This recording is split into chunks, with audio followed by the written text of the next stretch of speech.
It's another day mga kalikot. Andito na naman tayo, may gagawin tayo. Andito tayo sa kitchen ng restaurant ng amo ko. May complaint sila. Itong rice steamer na to, hindi masyadong lumalabas yung usok, hindi pumapasok dun sa steamer, kaya yung kanin hindi naluluto, ilaw. Tara, gawin na natin. I-open natin tong area na to mga kalikot, no, para makita natin kung ang problema, tapos paganahin natin, tingnan natin kung anong problema dito, ba't di lalabas yung usok. Yun mga kalikot, kita nyo, dun lumalabas yung usok, putas. So kailangan natin tapalan to. Kita nyo guys, ayun, tatapalan natin dahil lumalabas yung usok.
So pala dala ng usok niyan.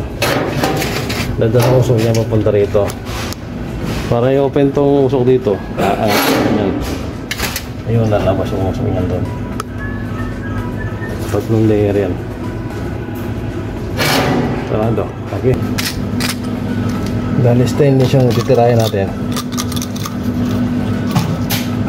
Gagamit tayo ng stainless steel drill bit.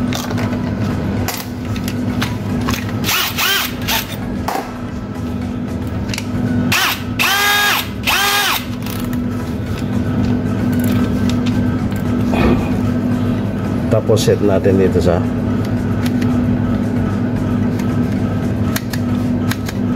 drill.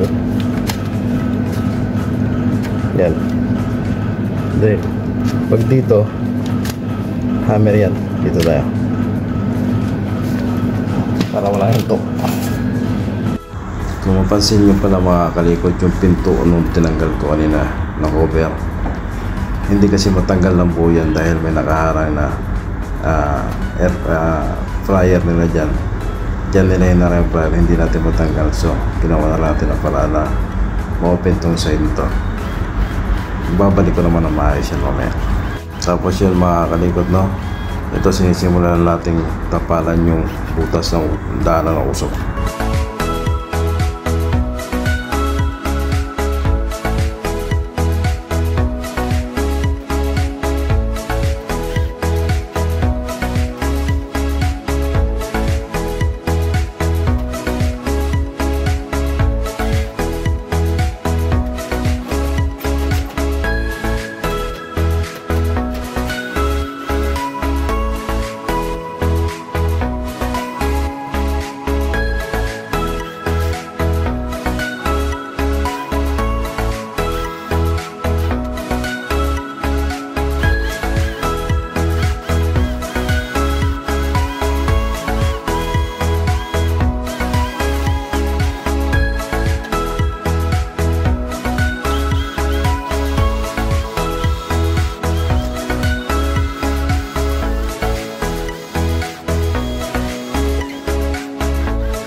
Ito na guys, tinesting na natin.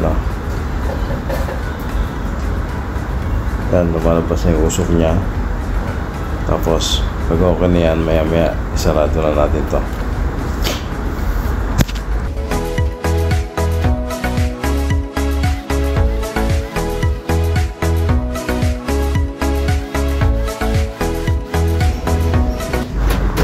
Ito na guys, mga sinasara na natin itong side na to.